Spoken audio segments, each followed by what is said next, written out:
আমার মেয়ে যারা একটু ইন্ট্রোভার্ট টাইপের ও আমাদের সাথেই হাসি খুশি থাকে। Please like and follow. Hello everyone, this is Fatema, welcome Fatema blogs. সকাল সকাল উঠে সায়ান যারা সবাই মিলে এখানে দুষ্টামি করছিল।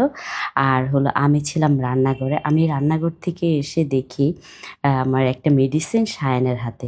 তো আমি সায়ানের সাথে অনেক বেশি শুল দিচ্ছিলাম, কারণ মেডিসিনটা আমার দরকার সেই জন্য। তো সে আমাকে একদমই পাত্তা দিচ্ছিল না, আমি লিটারেলি কেড়ে নিয়ে দৌড় মারছি।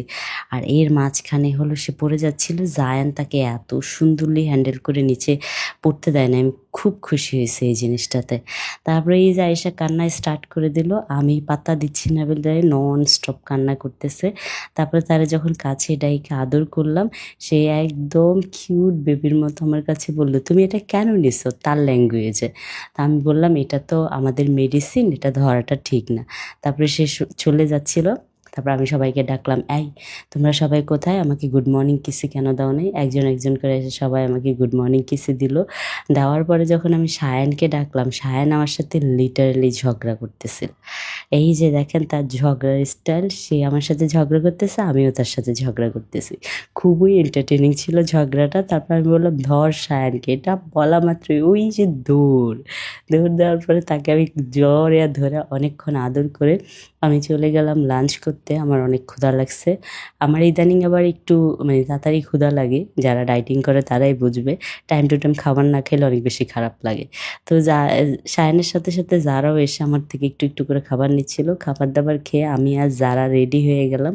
সো আমার যারা হলো একটু মানুষজনের সাথে কম মেশে, কিন্তু সে আমাদের সাথে অনেক বেশি মিশে। আমাদের সাথে সে সারাক্ষণ হাসি খুশি সব থাকবে, কিন্তু মানুষজনের সামনে সে খুবই চুপচাপ থাকবে। যখন বাহিরে যাবে তখন তো আরও বেশি চুপচাপ থাকবে। এই যে দেখেন, আমি যখন বললাম যারা, এটা বলা মাত্রই দেখেন সে আমার কাছে এসে সুইট করে একটা হাসি দিল, কারণ তাকে আমি বাহিরে ঘুরতে নিয়ে যাচ্ছি এই জন্য।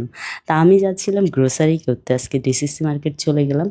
এখানে যাওয়ার পরে তো জায়ান একদম তার মন মতো ইচ্ছা মতো গ্রোসারি করা স্টার্ট করলো। আর যারা ওই যে দেখেন পিছন পিছন হাঁটতেছে, দেখতেছে, ঘুরতেছে তার মতো করে।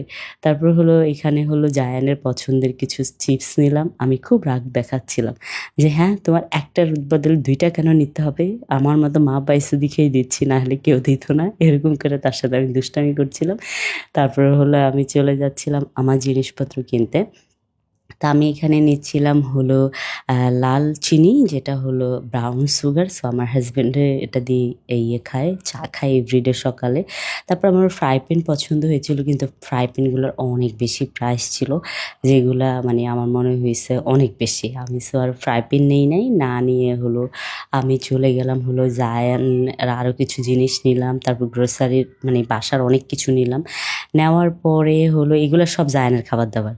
সো নেওয়ার পরে ওনারা সবাই সুন্দর করে আমাদেরকে সব প্যাকেটিং করে দিচ্ছিল।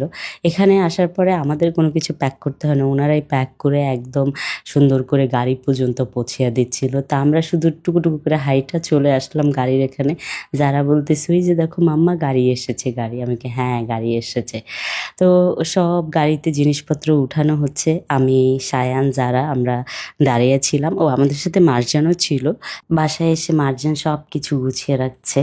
সো আমি অনেক সময় ওকে আমার মেয়ে বলি, তো সবাই কনফিউজ হয়ে যায় এটা আমার বোনের মেয়ে। সো আলহামদুলিল্লাহ আজকে দিনটা খুবই ভালো গিয়েছে। Thank you so much for watching my video.